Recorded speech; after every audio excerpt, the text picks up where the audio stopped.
ఇదే పెద్ద మనిషి మన చిత్తూరు జిల్లాకి పోతాడు. పోయి గంగాధర్ నెల్లూరులో చంద్రబాబు నాయుడు అనే వ్యక్తి మాట్లాడుతూ అని అంటాడు. ఏమంటాడు? వైఎస్ఆర్సీపీ వాళ్లకు ఏ పనులు చేయొద్దు, ఏ పథకాలు ఇవ్వద్దు అని పెద్ద మనిషి చంద్రబాబు నాయుడు చెప్పుకొచ్చాడు. పబ్లిక్ మీటింగ్లో ఈ పెద్ద మనిషి అందరూ చూస్తూ ఉండగా అందరి సమక్షంలో ఈ పెద్ద మనిషి మాట్లాడిన మాటలు ఇవి. ఏ పథకాలు ఇవ్వద్దు అని అంటాడు ఈ పెద్ద మనిషి. అసలు ఇది నేను అడుగుతా ఉన్నా, ఇవ్వడానికి ఇవ్వకపోవడానికి అసలు ఇది బాబు గారి సొమ్మ అని అడుగుతున్నా, ఎవడో అని అడుగుతా ఉన్నా. హీస్ ఓన్లీ ఏ కస్టోడియన్. ఈ మనిషి ఎవడో అని అడుగుతా ఉన్నా.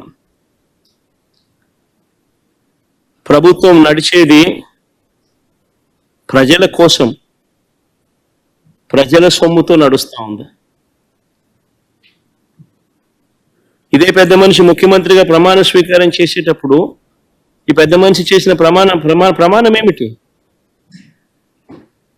పక్షపాతానికి, రాగద్వేషాలకు అతీతంగా పరిపాలన చేస్తాను అని చెప్పి రాజ్యాంగబద్ధంగా ఈ మనిషి ప్రమాణం చేశాడు. పక్షపాతానికి, రాగద్వేషాలకు అతీతంగా పరిపాలన చేస్తానని ప్రమాణం చేసి ఇప్పుడు ఈ పెద్ద మనిషి ఇలా మాట్లాడుతూ ఉన్నాడు. ఏకంగా బహిరంగంగా బాహాటంగా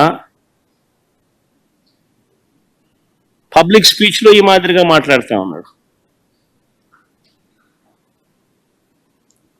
మరి ఈ మనిషి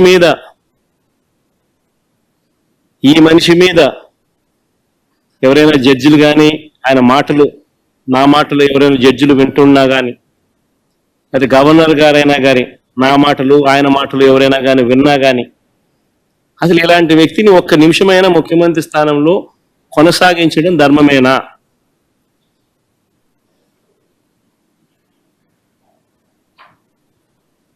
అంటే what kind of message is ఈ సెండింగ్? ఏ రకమైన మాటలు మాట్లాడుతూ ఉన్నాడు ఈ మనిషి? ఇలాంటి వ్యక్తులు ముఖ్యమంత్రులుగా ప్రమాణ స్వీకారం చేసి పరిపాలన చేయడం అన్నది ఏ రాష్ట్రానికైనా శ్రేయస్కరమా?